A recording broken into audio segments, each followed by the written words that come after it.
There's a phrase almost everyone knows: happy wife, happy life. What's interesting isn't that the phrase exists, it's that no cultural equivalent ever developed for men.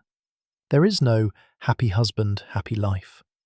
No shared expectation that a man's emotional well-being is equally essential to a relationship's health. And that imbalance matters more than most people realize. Because today, something quiet but significant is happening. More men are not being rejected. They are opting out. Not out of bitterness, not out of fear, but out of clarity. And that choice deeply confuses many women.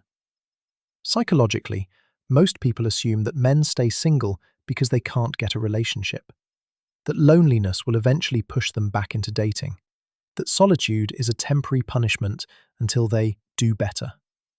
But for a growing number of men, solitude isn't a failure state, it's a relief.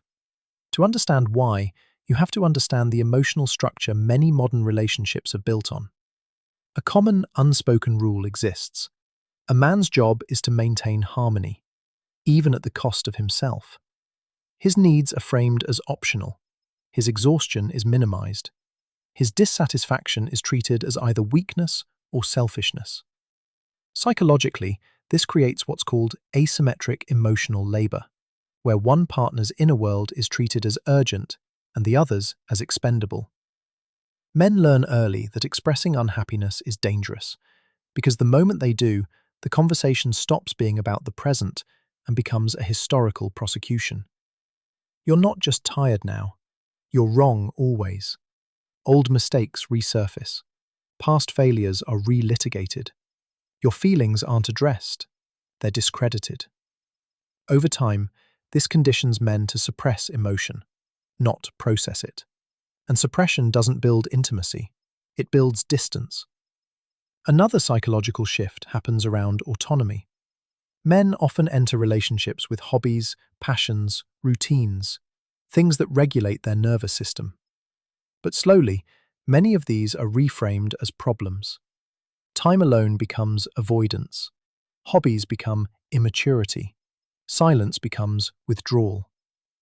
In psychology, this is called enmeshment, where one person's independence is experienced as a threat rather than a strength.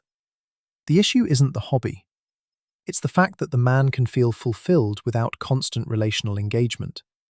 And that's destabilizing to someone whose sense of security depends on being emotionally centered at all times. So men adapt. They give things up. They shrink. They negotiate their peace away. But here's the part few people say out loud. That adaptation doesn't increase attraction. It erodes it. Attraction is rooted in respect. And respect collapses when a person consistently abandons themselves to avoid conflict. This is why some men notice a cruel paradox. The more they comply, the less desired they feel. Psychologically, over-accommodation signals low self-valuation, and humans rarely desire what doesn't value itself.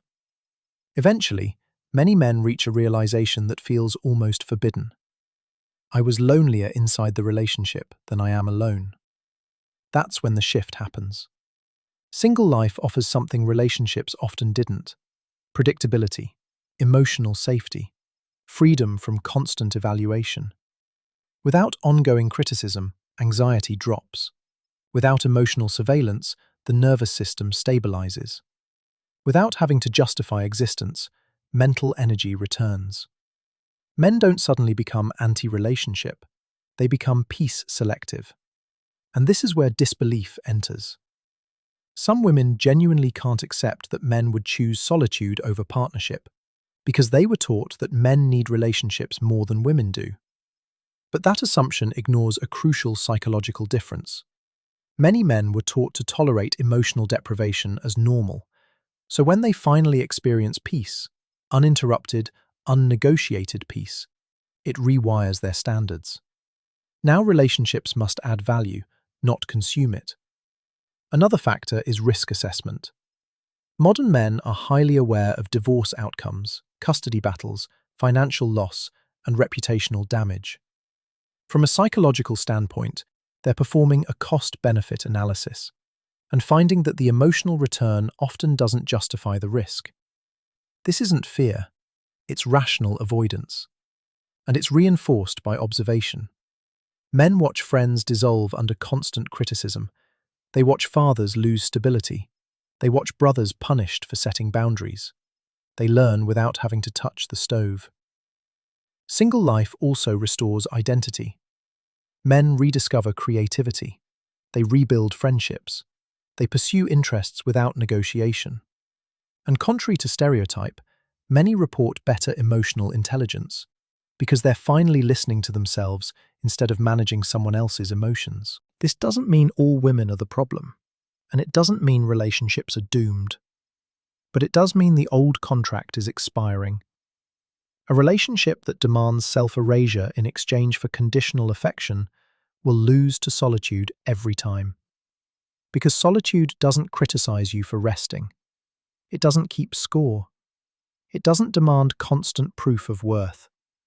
And once a man experiences that, truly experiences it, chaos stops being romantic.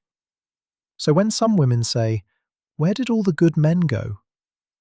the answer isn't mysterious. They didn't disappear. They stopped auditioning. Not because they hate relationships, but because they finally learned that peace is not something you should have to earn. And once you choose peace, everything else becomes optional.